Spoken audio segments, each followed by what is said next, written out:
There's a lot of things in this old world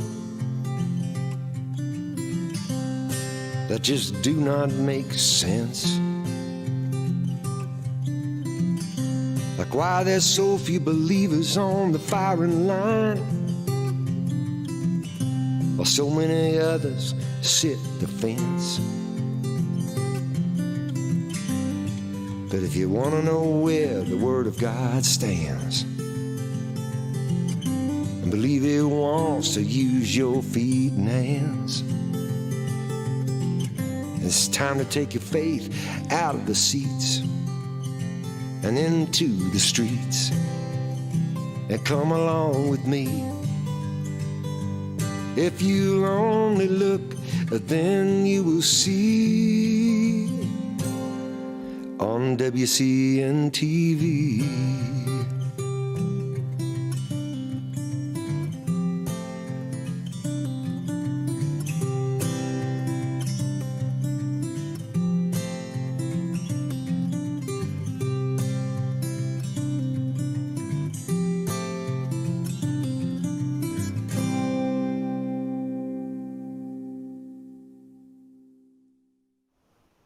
Hi, friends. Thank you for joining me today.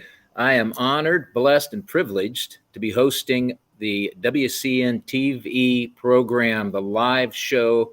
Sitting in for Rob Pugh today, I am Pastor Mike Spaulding. Thank you so much for joining me, and thank you, Rob. It is a privilege for me to be speaking to your audience, and they are spread out across WCNTV.net. If you're joining us there, welcome. Thank you. If you're on WCN-TV, the YouTube channel, thank you. Welcome for joining us there. Do want to say a quick word about Wisconsin Christian News and what a blessing that publication is to thousands upon thousands, and that number is actually growing.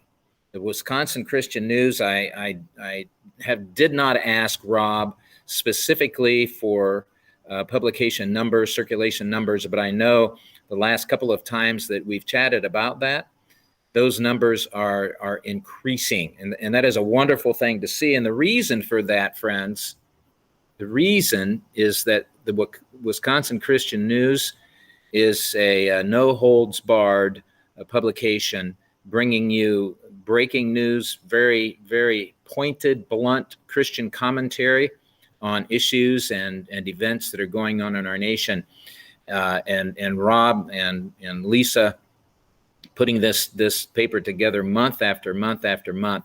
It is a labor of love, I know, and I applaud them for doing that. It is yielding much fruit. And so if you're not familiar with the Wisconsin Christian News, please go to that website, wisconsinchristiannews.com, and you can subscribe there. Subscribe to the newspaper there. You'll find many, many fine Christian authors there publishing their thoughts, articles on current events, all from a biblical perspective.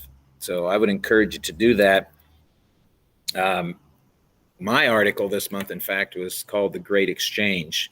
What exactly happened at Calvary? And those are things we should keep in mind, and unfortunately are not being taught much these days in far too many churches. So anyway, I wanted to start today with a scripture reading, and this is going to introduce the topics that I wanted to share with you, and just as a way to bring you up to speed. I know that it's very difficult to keep up to date on all of the news. It requires much more time than most of us have to do that. In fact, I find myself now browsing through the several sites that I check for my news and information, browsing through them a little quicker than I used to because there's so much information out there. But I wanted to bring a few to you today. But before that, I want to introduce this principle, this scriptural principle from the book of Ezekiel, chapter 3. And Spencer, I apologize. I did not give you that chapter 3. And I want to look specifically at verse 17. This is very important for our instruction today.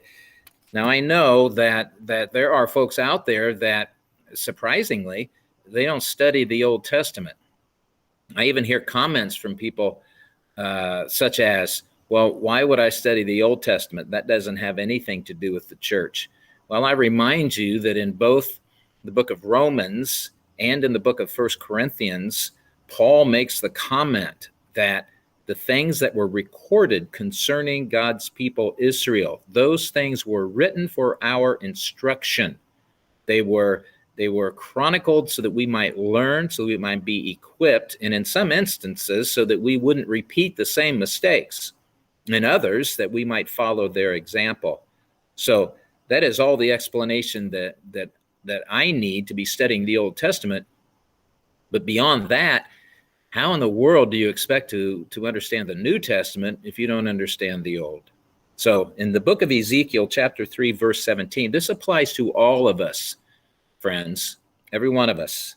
Notice that it says there, and I read from the New American Standard, this is the Lord speaking to the prophet Ezekiel, "Son of man, I have appointed you a watchman."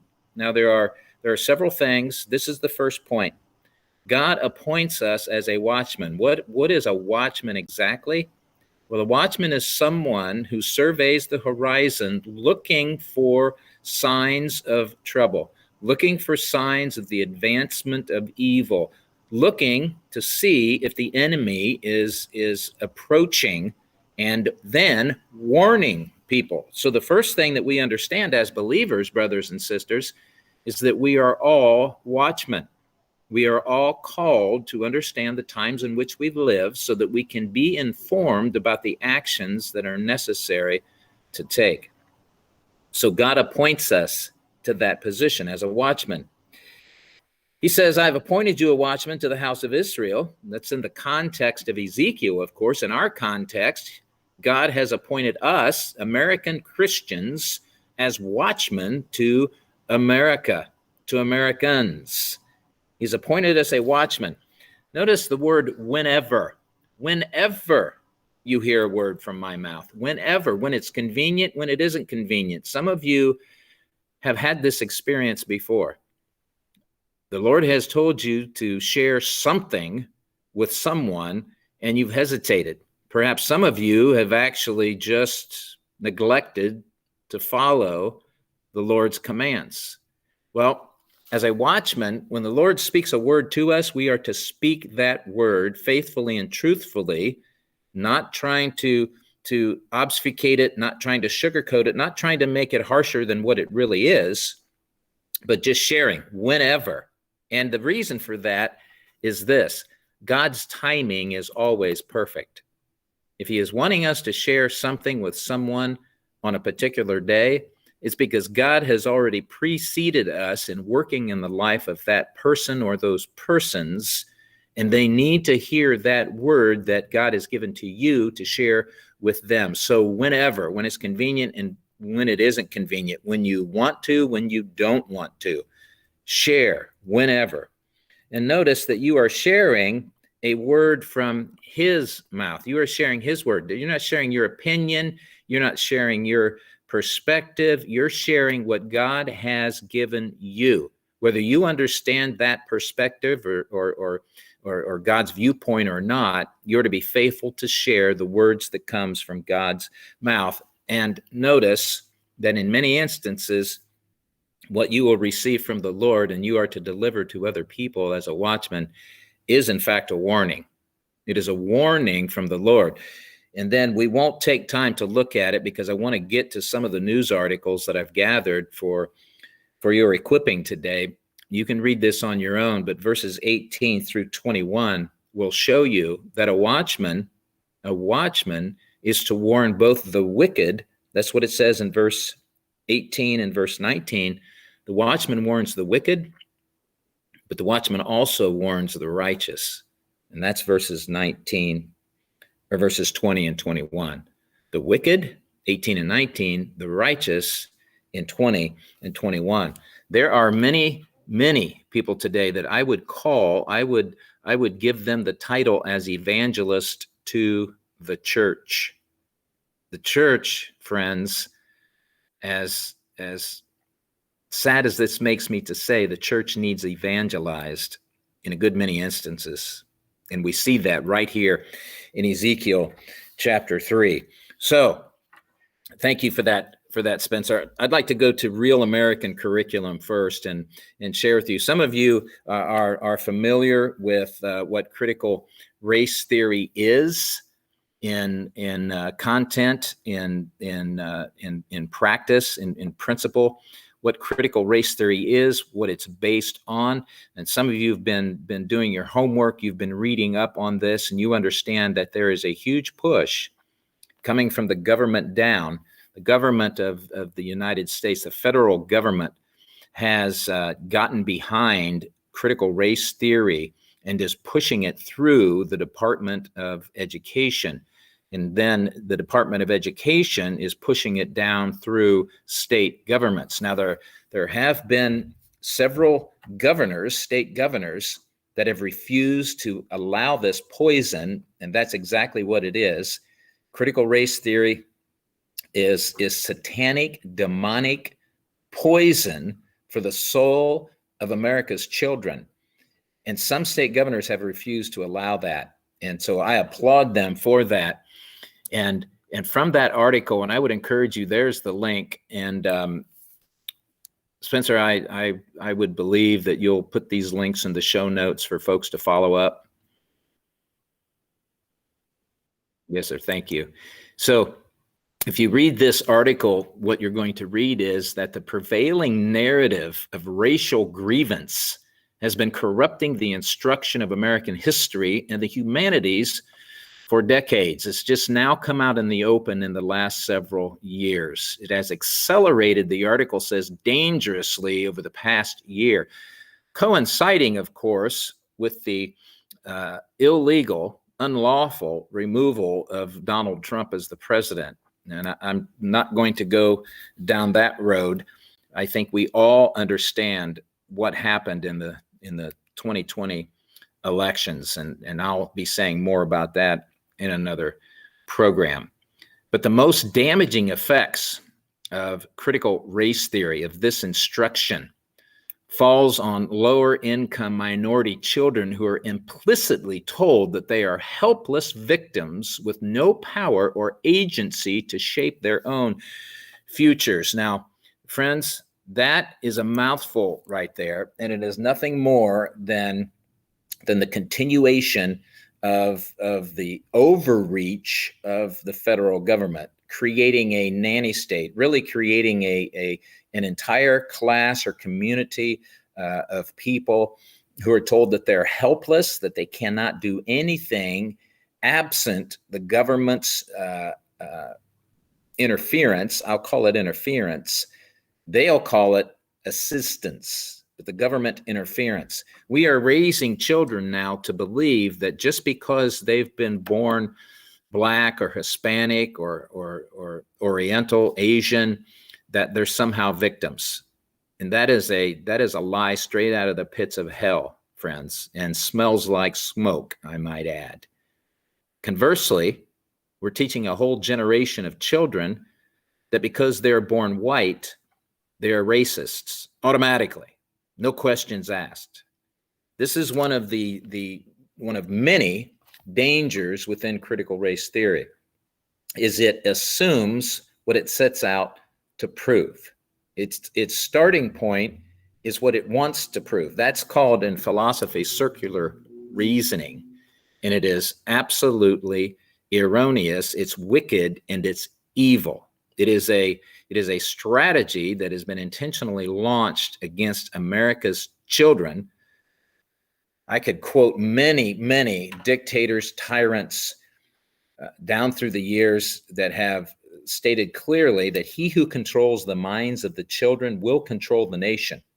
And that is so true. We're seeing the rotten fruit of Dewey's socialism and Soviet education propaganda and techniques brought into America in the 1930s. We're seeing the rotten fruit of that in full bloom today. So I would encourage you to go to this website. You can look at 1776 Unites. And this was an initiative that President Trump actually began during his administration to teach real American history, as opposed to the faux history of those that hate America. And folks, there are a lot of people living in this nation. That's right. What's his name? That hates America. There's still nothing. Absolutely hate America. And they are now they're willing to take all of the benefits of America. They're willing to receive every good thing and blessing that America offers to its citizens, all while hating, detesting, and doing whatever they can to undermine the continuation of our freedoms and our liberties in America. We have got to put a stop to this kind of open subversion, and I might add even secret subversion, although wicked people. Here's a principle that I've learned over the years, friends. And by the way, I've been a Christian now for 38 years, a lot shorter time than some of you, perhaps, and perhaps longer than others. But in these 38 years that I've been a believer and walked with the Lord Jesus Christ by faith, I've seen many, many changes in America, things that I never dreamed I would see in this nation. Just in the last 20 years, in fact, we are coming up Saturday on the 20th anniversary already. It's so hard to believe that 20 years has passed since the world changed. The world changed. America changed.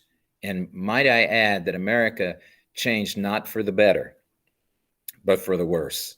Now, I could talk about 9/11, the implications and what I really believe was happening there, but I do not want to detract from the commentary about where we are as a nation. I think 9/11 was used as a linchpin to take us down the road that we are far, far down the road of tyranny today. And 9/11 was the beginning for that. The Patriot Act. One of the things that you've no doubt learned, friends, about our government is that they will name their wicked strategies and plans, the laws by which they seek to put a noose around our neck, shackles around our ankles, and chains around our wrists.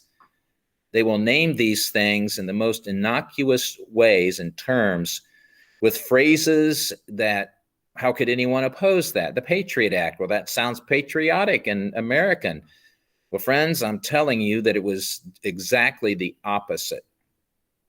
It was the beachhead of eroding our privacy and our liberties. And by the way, it has been reauthorized every time that it has come up for renewal. That's a sad statement. But in 20 years, our nation has changed, friends, changed drastically. Things are happening today. Politicians are so bold in their arrogance. And this is a spiritual principle that I've learned through studying the scriptures, but also seen played out on our national stage.